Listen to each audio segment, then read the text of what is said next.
So after years and years and years of waiting, finally, we have a little bit of justice. A feel-good story about bankers going to jail. It's been a long time coming, my friends. It's been a long time coming. JP Morgan traders indicted for market manipulation, racketeering from the feds. Hell yes. This is amazing. Right? This is exactly what we all have been waiting for years upon years. These individuals to finally be held accountable for the stuff they were doing. Right? 3 JP Morgan employees, some of whom were executives, were indicted on charges related to making fake orders of gold and silver and other metals that tricked the market, Federal Department of Justice announced Monday. Greg Smith, 55, Michael Nowak, 45, and Christopher Jordan, 47, and other co-conspirators allegedly manipulated the market by placing orders that they later canceled, in turn deceiving their participants about the actual supply and demand of the precious metals between May 2008 and August 2016, while they worked for JP Morgan's Global Precious Metals Trading Desk, the Department of Justice said. Smith, Nowak, and Jordan and their co-conspirators allegedly engaged in a complex scheme to trade precious metals in a way that negatively affected the natural balance of supply and demand. William F. Sweeney Jr., assistant director in charge of the FBI's New York field office, said not only did their alleged behavior affect the markets for precious metals, but also correlated markets and the clients of the banks they represented.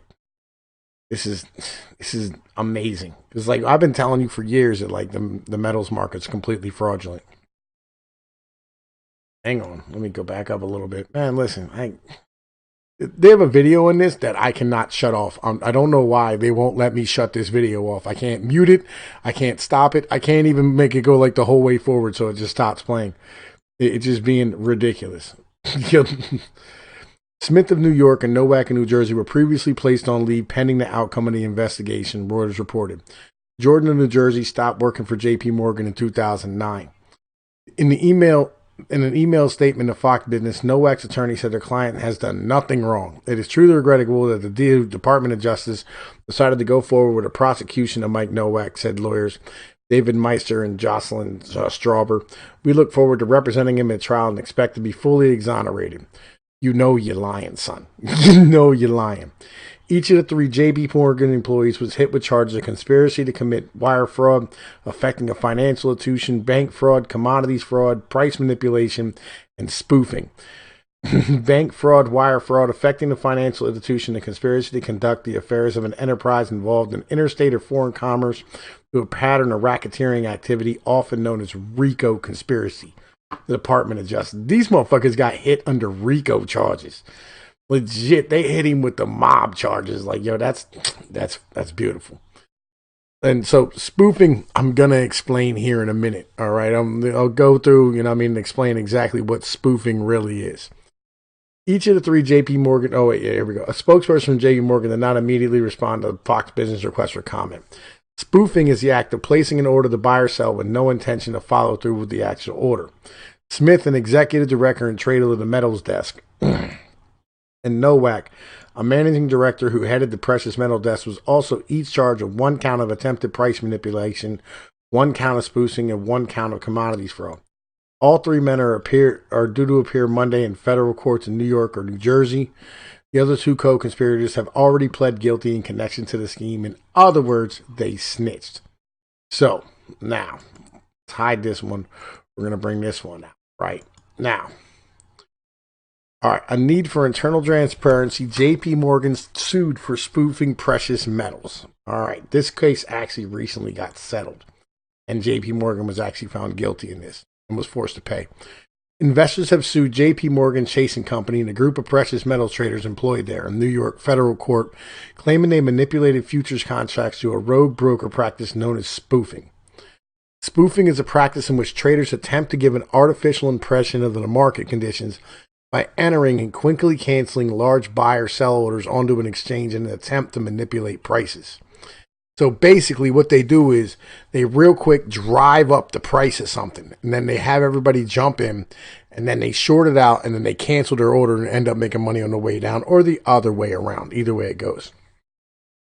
The complaint was filed just days after Edmonds, 36, an ex-JP Morgan Chase trader, pled guilty of manipulating the precious metals markets over a 7-year period.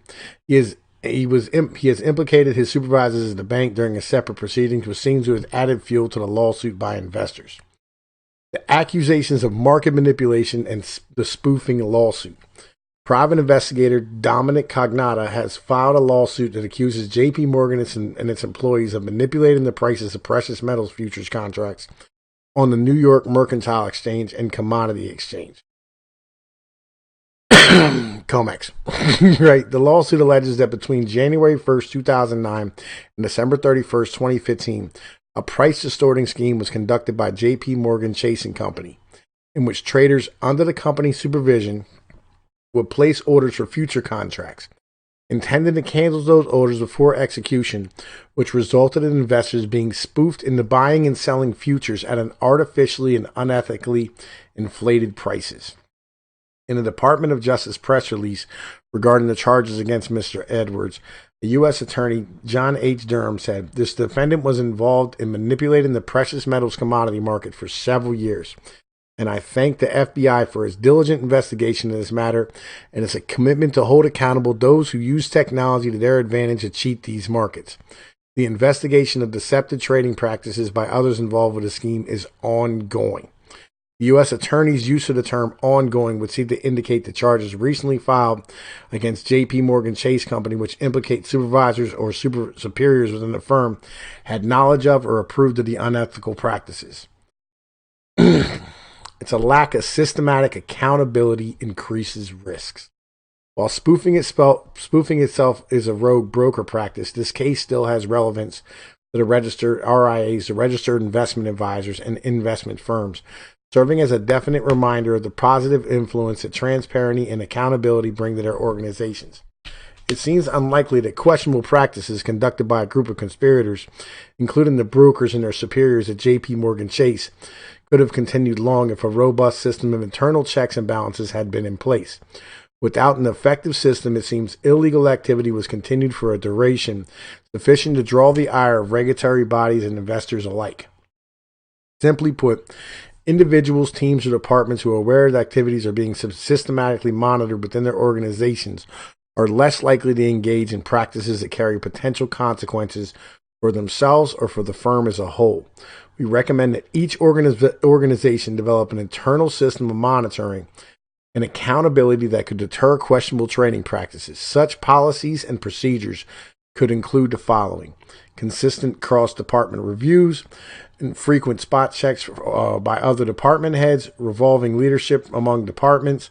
Such procedures could effectively discourage any questionable or unethical trading methods and reduce unnecessary risk, thus greatly reducing the odds of a firm finding itself on the wrong side of the SEC or other regulatory body for spoofing or other illegal activities conducted by those operating under the organization's umbrella.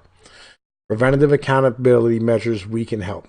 Should you need guidance in developing an internal system of checks and balances that effectively monitor trading practices, provide a clear sense of accountability and transparency within your firm, the experienced attorneys at Core Compliance and Legal Services Incorporated can help. Contact us for assistance. Oh, man. Badass, dude. Like, yo, real shit. You put a whole ad out for this whole thing, which I'll be honest with you, I don't mind using an ad. Legit, sometimes. And like, if it has good information, you can use an ad to go, wow, man, look what the fuck had happened. You know what I'm saying? Like, real shit. But anyway, right? This is something that we've been talking about inside of the gold and silver market for a while. You know what I mean? And these individuals standing here manipulating the prices and, you know what I mean, large firms using their capacity to be able to stand here and do things that harm the little guys inside of the system. You know what I mean? That are out here just trying to stack and trying to get things done. You know what I mean? It tends to actually hold back the price of a lot of precious metals. Like, you know, when it really comes down to it, we all know that the gold to silver ratio is way out of whack right now. And silver should have a breakout run. You know what I mean? Gold has no reason to go down, especially with the amount of, currency that's been printed in the past, 15 years. So that's really where we're at. But anyway, man, it's just Tom Pease of Pnoid News. You know the situation, dude. Like, share, and subscribe on this motherfucking video. dude, real shit. Share this out because YouTube has been throttling the bullshit out of my content. I mean, it is what it is.